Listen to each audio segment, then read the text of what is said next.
This department assembles the supersonic receptacle.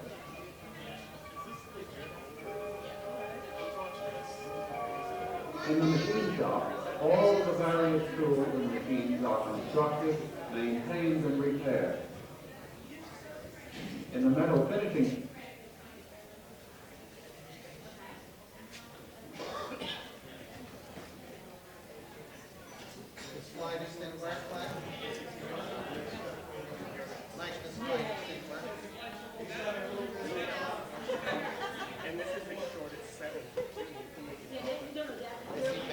Is he back there?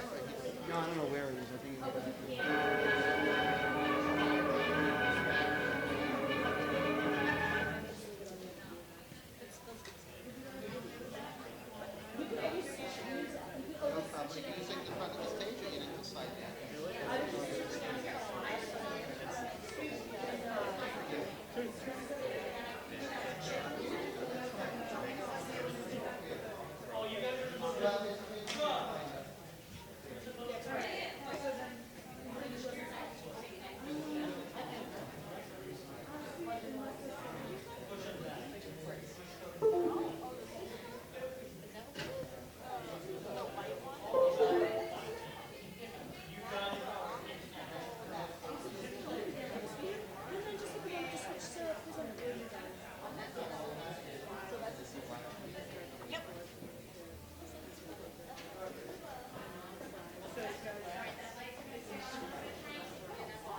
take a seat and to get started in just a minute.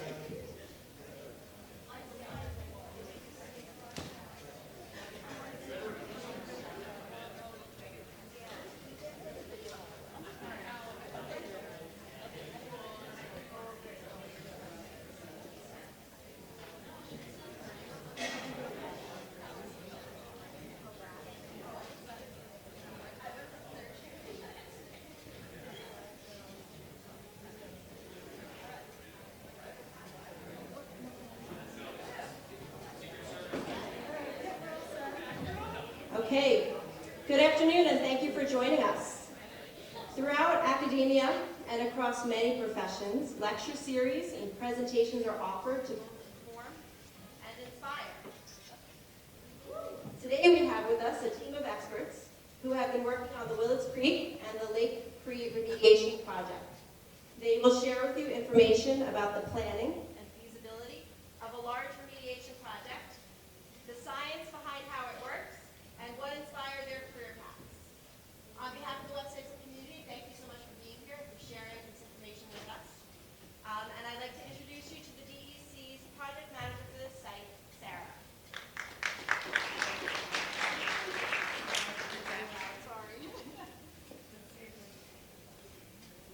All right, sounds like I'm just going to have to pretend. Oh. Well, thanks everyone for coming out to join us today in the presentation. I am the DEC project manager, Sarah, and this is my team next to me, and we're here to talk about the Zeus Fastener site. So there's already more people than I usually speak to, and I'm just an engineer, so bear with me on this presentation. But by show of hands, how many of you guys have heard of the Zeus Fastener site? And we've all seen the stuff that's going on outside your window, right? And by show of hands, who's heard of the DEC? All right, a few last. Who's just here to get out of doing something else today? Any activities? All right, I like the no hands on that one. So I'm Sarah, and with me I have Brianna Sharp. She works with the DEC as well. She's helping me on this project. I have Dylan, who's with EA Engineering, and he's the DEC's full-time on-site engineer. And then we have Wyatt for Sevenson Environmental Services, and he is our with the construction company working on the site out there. So quick little our agenda today. We're going to go over the State Superfund program, a little history of the Zeus Fastener site, talk about what we did to investigate the site, human exposure, remediation, restoration, and then take any questions at the end. And at that time, we're also going to flavor in our careers, what we've each chosen to do, our schooling, etc. And we have packets being handed out that talk about different careers in the STEM fields and how it relates to this site in itself. So real quick, just very quickly, so the DEC is the State Superfund program, and it was created in 1979. And the mission of the program was to find and examine old contaminated properties. There we go. And when we find these old contaminated properties, we want to investigate and remediate the sites that pose a significant hazard to human health or the environment. So the major elements of these programs are site characterization, where we go and we determine what's at the site, and then remedial investigation, which just means we determine what contaminants are at the site, where they are they in sediment, soil, groundwater, and then we do a design, which is basically how do we clean it up. And then the remedial action, what do we do to clean it up? So you guys are seeing outside your windows the remedial action, the construction part, the fun part. And then we have site management, which is just making sure it stays cleaned up. So I'm going to turn it over to Brianna Sharp. Again, she's working with me on the site. She's with the DEC. I'm going to let her tell a little bit about her background and what she's doing with the project. All right, so I am one of the newest and latest members of this Zeus Fastener team. I only graduated from college in May from the University of Buffalo, and I graduated with a degree in environmental engineering. I had previously some internship experience with the state, and I also worked at a lab at school. So first we're going to just kind of briefly touch on some of the history of the Zeus Fastener site.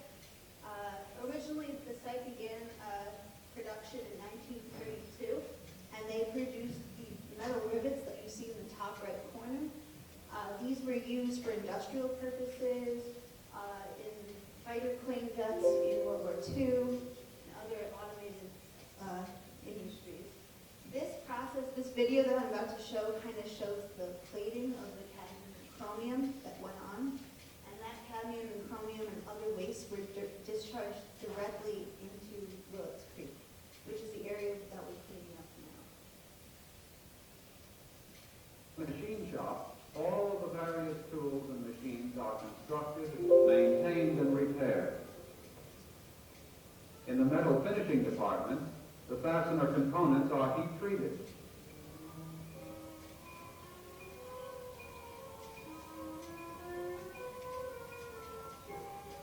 Electrocadmium plated.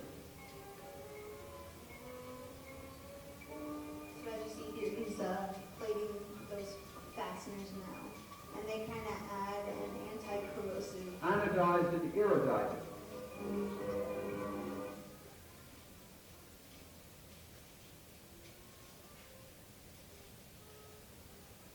So it wasn't exactly environmentally friendly how they were discharging all that into the creek.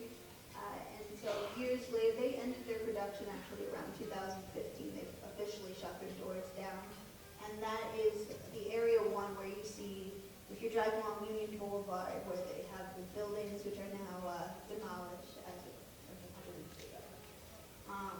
And so now we're here and cleaning it up.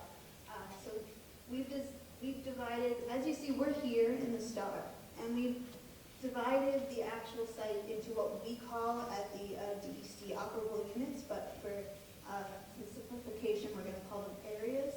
And we're going to focus, we have 6 technical areas of concern, or areas that we are looking at, and we, in this remediation, are focused on 3 of those areas.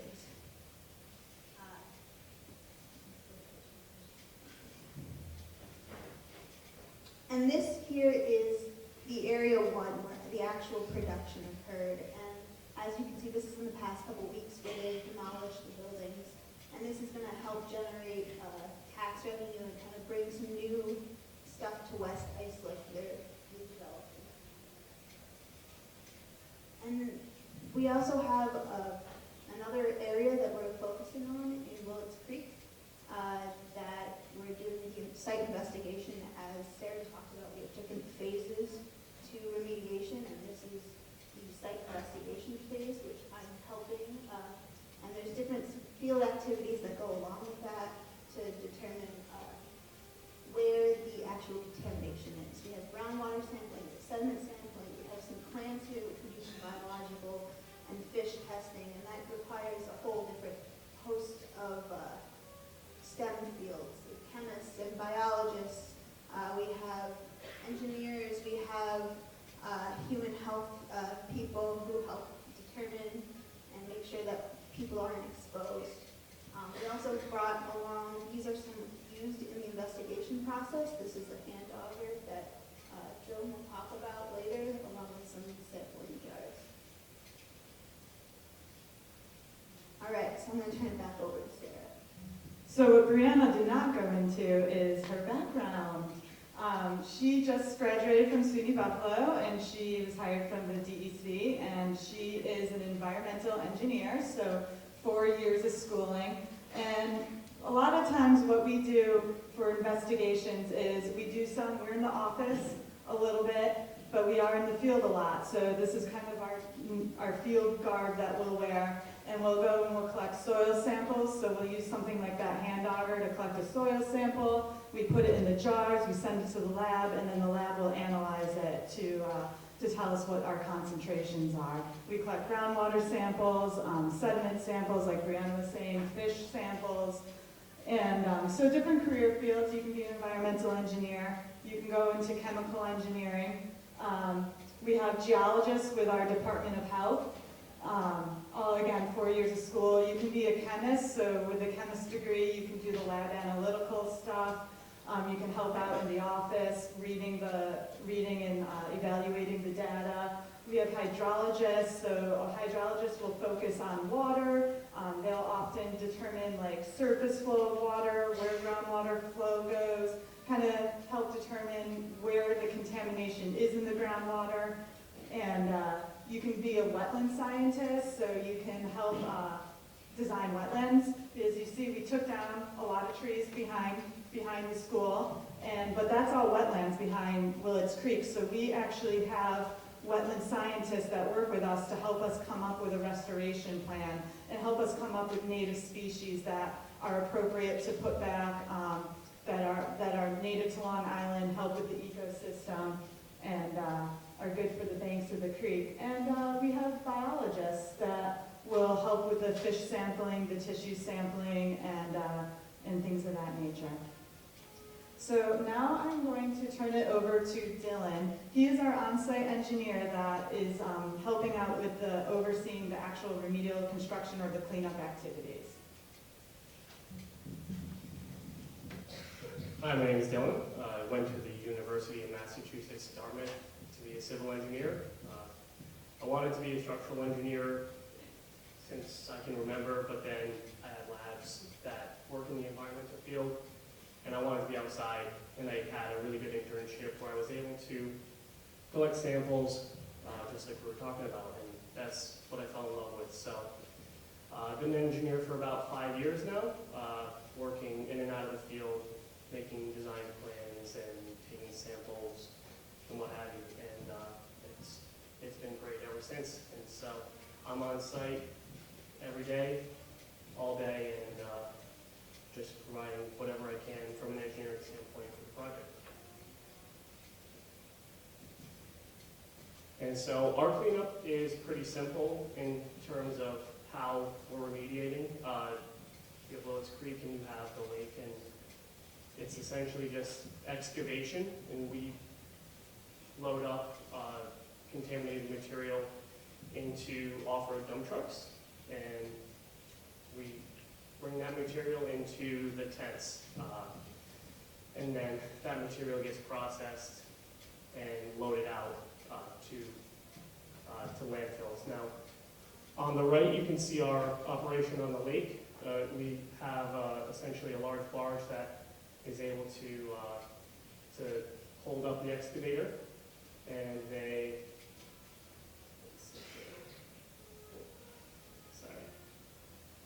so he's dredging in here, he's scooping out material within, this is called a moon pool, and that's to manage turbidity. You don't want to stir everything up in the lake. So he's excavating within there, and then he places the material into these scows. And those get ferried over to land, where the material is taken out of the scows, put into the trucks, and then that goes into the tent as well.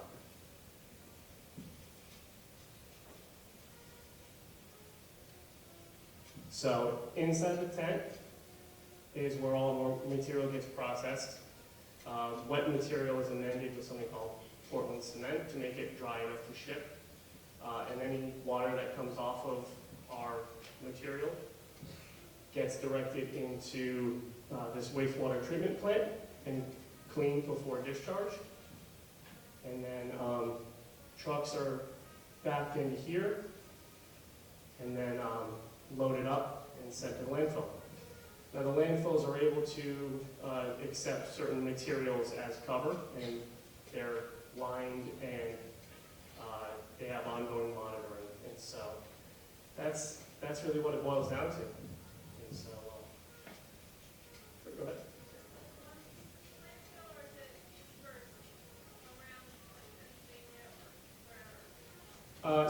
So there have been 3 landfills used, but primarily just one in Pennsylvania. One in New Jersey's been, 2 in New Jersey have been used as well.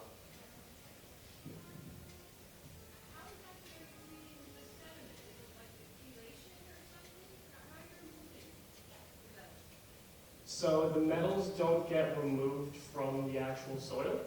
The soil is trucked to a landfill that's able to accept it, based on their permitting criteria. Go ahead.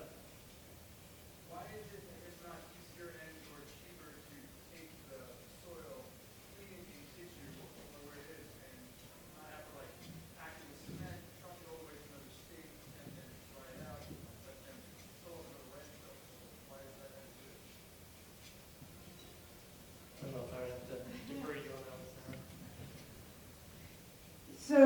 as part of the process of this site, we go through a feasibility study. And as part of that feasibility study, we take a look at all different types of remedies or cleanup actions that we can do at the site. And then we have criteria that each of these cleanup actions have to meet. Criteria such as cost, such as how it's going to affect the community, time frame, and there's 8 different cleanup criteria.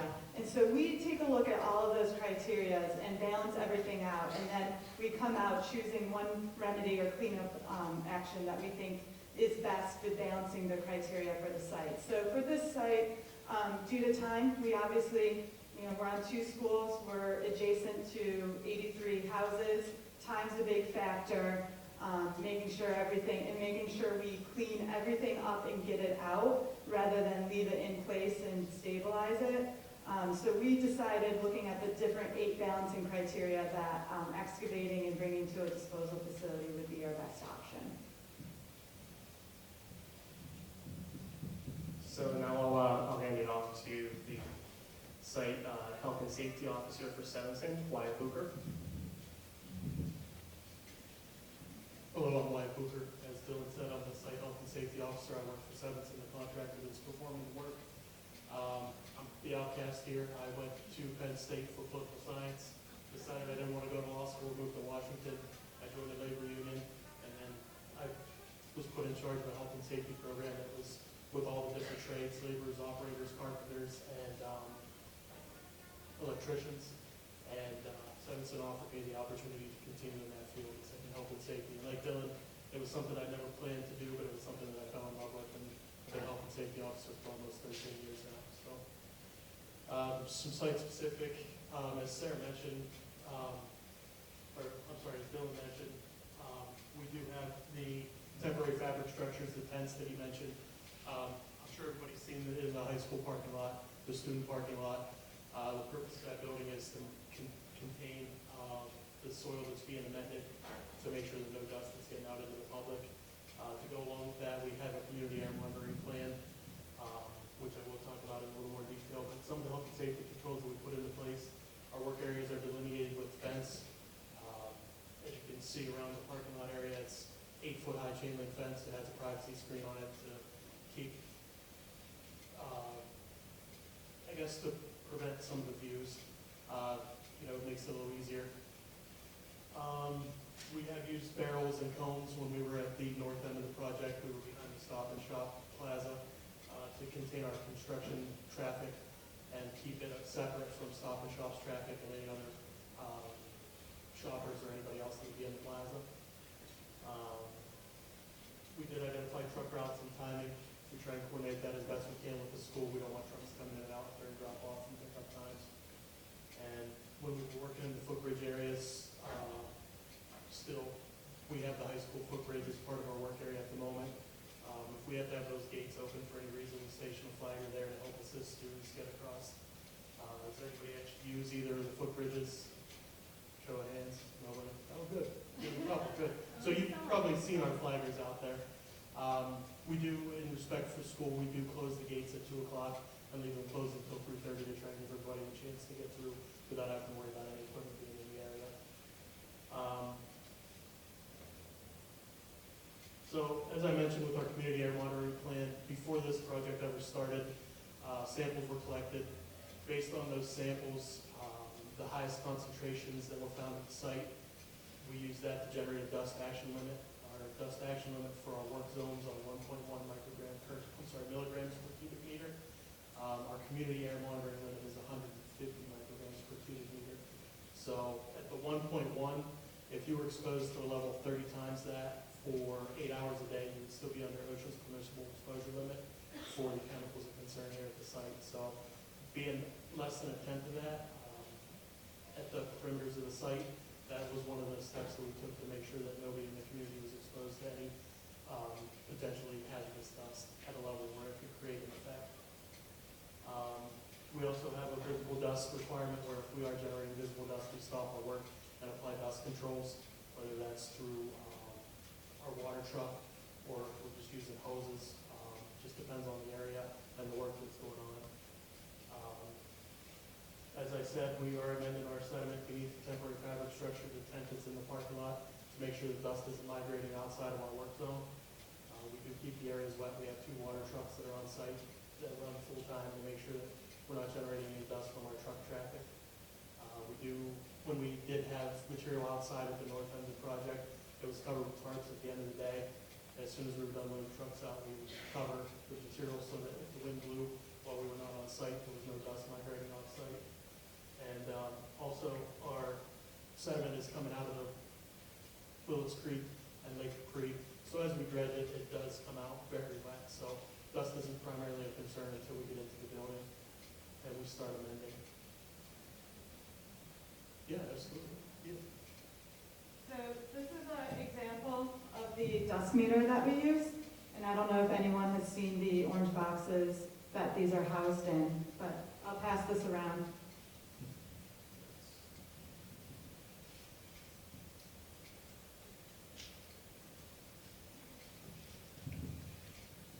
So inside that orange box, there's 3 portions outside. There's the orange box, the tripod, and the battery.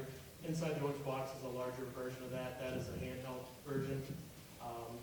That's a side pack. The other one is a dust track. There's also an RTU computer control module in there that sends all the data, or collects all the data, and a modem that sends it to a server. I get real-time alerts. I can pull it up right now and tell you exactly what the dust is at any of the 6 stations that I've run it today. It's all available through a website, so I can keep an eye on it when I'm here talking to you guys. So.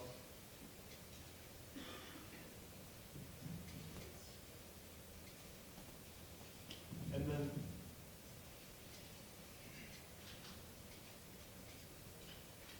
so I was also asked to talk about the restoration that's ongoing right now. Back in, I want to say mid-August, we started at the north end of the site behind Stop and Shop with our restoration. That involved putting in clean sand, then a layer of topsoil, and then the areas were seeded based on their designation. We had 2 mixes, upland and wetland seed. The wetland areas were seeded with the specific seed to propagate growth in that area. The residential backyards and the school property have all gotten sodded. And the yellow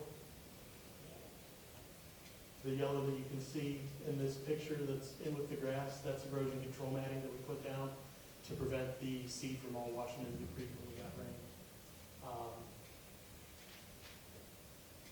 Also, if you look at the photo of the creek here, the creek itself was lined with channel bed material, which is with stone, that'll promote drainage and flow. So hopefully, it won't be quite as overgrown, prone to mosquitoes as what we saw when we got here. So, also along with that, you can see we planted trees. There were also wetland plugs, which are small shoots of wetland material native to the area. Those were planted as designed by one of the colleagues. And then, So before we, I'm going to bring up Department of Health. They're helping us with this project as well. But is anyone thinking about going into any of the science fields? Anyone? Any specific career fields? Shout it out. Anything? Anyone know? Environmental, chemical, mechanical, aerospace. So who said aerospace? Raise your hand. Very cool. Where are you thinking of going? Oh, nice. So, see, if you answer questions, you get cool swag. So, I'm going to bring up the Department of Health. They are helping us with this site. We have Scarlett and Jacqueline here, a geologist and a biologist major. And they're going to go into their role of the site, their background, and then we'll wrap it up with any questions. My name is Scarlett McLaughlin. When I was about your age, I think I wanted to be a bus driver. But I went into college, and I think like many of you, you don't really know what you want to be when you grow up. Maybe you have interest in the sciences, and maybe you take a few cool classes when you're in college, and you find you take more and more of them, and you might get an internship or something, but for me, I really like geology. I didn't want to admit it because my parents were geologists. But I find that there's a lot of different opportunities in the sciences that you may not actually realize are career paths. So for me, as a geologist, I can kind of see how contamination can migrate along different pathways in soil and in groundwater. And it really gives a lot of insight into how people can come in contact with it. So if you have an idea of where it can go in different dynamic environments like a stream or underneath the ground surface, then you can see how people come in contact with it. So for us in the Department of Health, looking at how people can come in contact with different contaminants, we look at a few different major pathways. You can come in contact with it by touching it.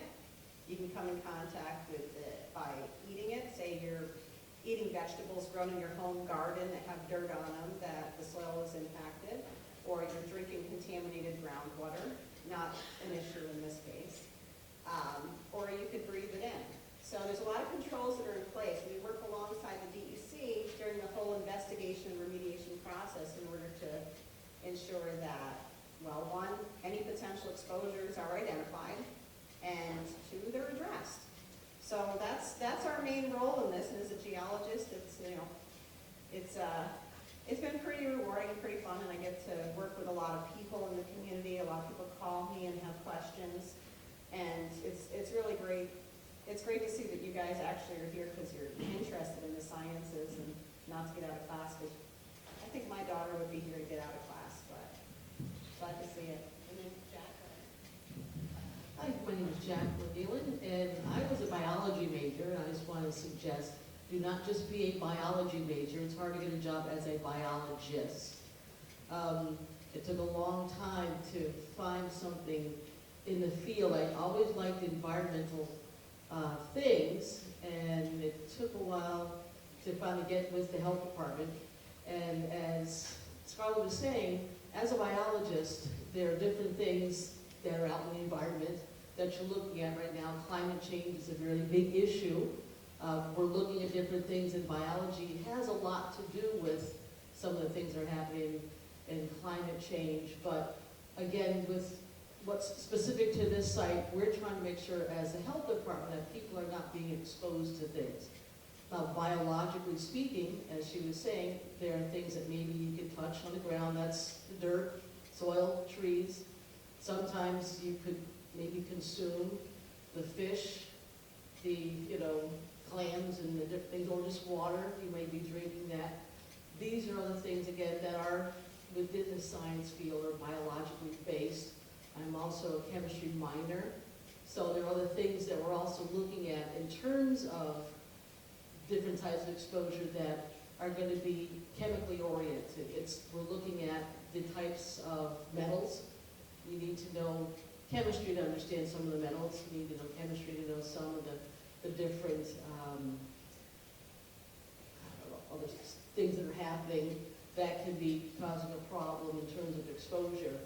But in terms of the sciences, there's a lot of different things that you can do, and I never really thought exactly what I might be doing when I was your age. I know my father worked for the DEC, and that was kind of one of the things I thought was kind of interesting with the environment.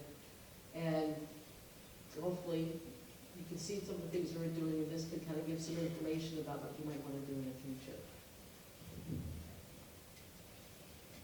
Thank you. So just to wrap up, some other career fields that are more related to the on-site work that's happening that you guys, that's happening on Willits Creek. Again, we have your engineer fields, an environmental scientist. You can be a construction manager, so you can oversee the Wyatts and run the job. But if you don't want to go to college, or you want to go to 2 years of college or a trade school, we have electricians on our site. And we have surveyors on the site, and what other tradesmen? Heavy. We also have had heavy equipment operators and laborers that are out there every day. We've had landscapers that are helping with our remediation, tree clearing, fence installers, just basically there's a lot of different routes you can go and still end up in the same place. Brianna brings up a good point. We have ECO officers that are working for the DEC. So we have they're called the environmental conservation officers, and they help me if, say we have a trucker that's on site that is not in compliance with our regulations, and they decide that, they're not going to listen to me. I have a ECO that I can call to come over and help me enforce the state regulations. And what's really cool is sometimes he brings the German Shepherd. Looks cute, they're not. And so that's really our presentation, but we wanted to leave lots of time for questions to see if anyone had any questions related to what we're doing. Yes.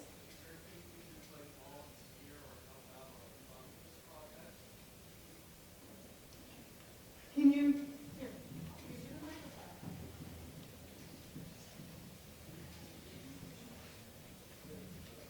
Is there anything we could do to help out, volunteer, or fund this project? Work with it? I don't really know how to say this. So we have internships with the DEC, and if you look in your STEM environmental career guide, I believe towards the back of it, there is links for the DEC career webpage and actually the Department of Health career webpage. And both of us have, in the region, I think our Region 1 office is 35 minutes from here, and we both have internships that we hire for. And in fact, Brianna was an intern for us when she was in school, and then we hired her full-time. Also, if you're interested in getting a job in the environmental field for the state, one of the things you should consider is after you do go to school and get your bachelor's in some sort of environmental type sciences, is to take a look at the different exams that are offered for civil service. In general, the PCO exam, it's called PCO. That's something that kind of gets your foot in the door because they look at exams to do the hiring process. So just so you have an idea, a lot of people think, well, I don't really know how to get into the state, and that's the step you need to take, getting a degree and then taking that exam. There's additional exams as well, but that's general.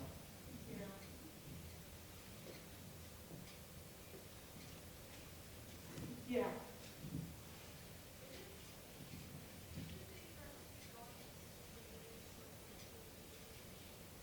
I'm going to let our Department of Health answer that question. Is it safe to be going to school and or living near the environmental operations? So one of the reasons that Department of Health is involved in these is so we really can get a good understanding of how people could come in contact with contamination that's associated with the site as it stands, as well as during the remediation. So before remediation was occurring on this site, there was cadmium and chromium that was in the sediments of Willits Creek and not really the surface water. So that was the main way that someone could come in contact with it. So when we're looking at exposure and we want to see how someone could come in contact with it, if you can't come in contact with it, we wouldn't expect any sort of health effects or anything to affect anyone. Now, cadmium and chromium are things that are regulated contaminants, so our goal is to make sure they get out of there, and they get out of there in a way that's protective of public health. One of the reasons that we have those community air monitoring stations out there is to make sure dust isn't migrating out of the site boundary. And there's been very robust controls like that, as well as that temporary fabric structure, that big white building that's there, to make sure that those contaminants aren't something that's migrating here or going into the school, or if you guys are on the playing fields nearby there. And the sampling that's been occurring is showing that is effective. You guys aren't coming in contact with that, you're not breathing it in. And one of the things, just so you know a little bit more about those contaminants, cadmium and chromium, is they're not really going to soak into your skin. Let's say you did go into the creek and you did touch the sediments and you got cadmium on your hands. If you're washing your hands, it would come off. The main concern with that is that you would end up eating the dirt. So that's the main concern with cadmium is the actual ingestion pathway or eating it. And the concentrations that we set as comparison values are not concentrations where you would expect to see a health effect. They're much, much lower. Our toxicologists basically look at an infant spending a lifetime in a pile of dirt, eating the dirt.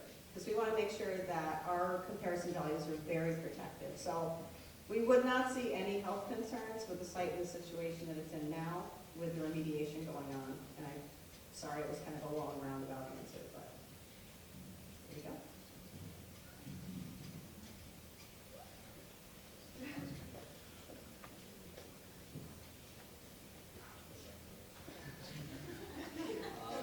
So, I saw that you guys were planting trees on the creek. Are these phytoremediators? Or are these just native species to benefit the ecosystem? Yeah, nice question. These are not phytoremediators.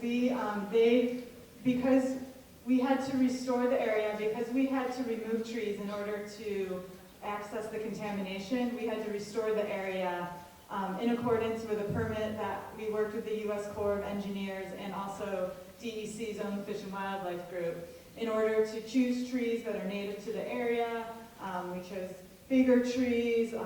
We worked with a landscape architect to determine the correct density so that we don't have trees that are growing too close and they kind of like fight each other and one will die. So the short answer to your question is they're really just for restoration because we do have clean soil that we put back, so we don't have any contamination left to remediate.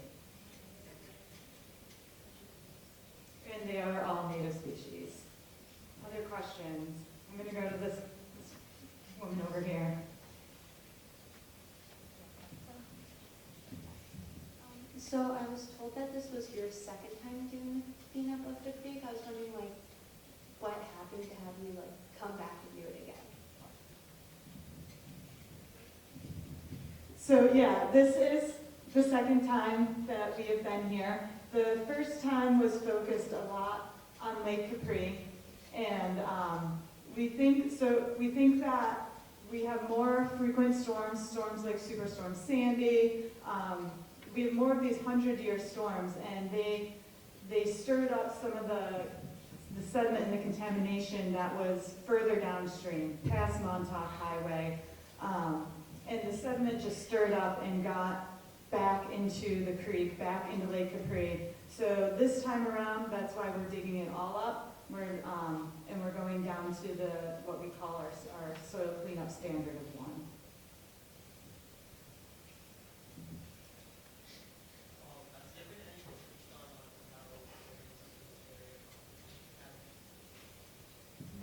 So the question is, has there been any research done into how organisms in this area concentrate the cadmium? What we have done is, at the end of this presentation, we have posters outside, and there's one poster that talks about bioaccumulation. So we have done sampling in the clam tissues within what we call the Willits Creek estuary. We've done fish sampling, and we've actually collected data from the fish to see how what type of cadmium or chromium concentrations we have in the fish, we have in the clams. There is a no clam advisory, correct, Scarlett? Yeah. I can speak to the advisory information a little bit. Cadmium certainly can go into the organisms or the biota in the area. We do have an advisory on the Lake Capri area for fish consumption. I'm not sure if any of you ever fished in Lake Capri? Crabbed? Maybe those are things from when I was little, but there is a possibility for that to go up, and that's why we have a fish consumption advisory is actually, I believe, for cadmium and chlordane. Chlordane is not associated with the site, but just in general in Long Island, there's a lot of agricultural areas or former agricultural land, and pesticides are quite persistent, so we do find that they tend to find their way into fish and other organisms. So that's something to always recommend. If one of your grandparents or your parents or somebody convinces you to go fishing sometime and you do want to know if you can eat your catch, we do recommend that you take a look. We have the latest fish consumption advisory information online, and whenever license, there's generally a booklet as well that can kind of give you an indication as to where, you know, there's fish consumption advisories, so. So it's 3 o'clock, we have time for one more question. I'm gonna go to the lady back there, the blonde, there.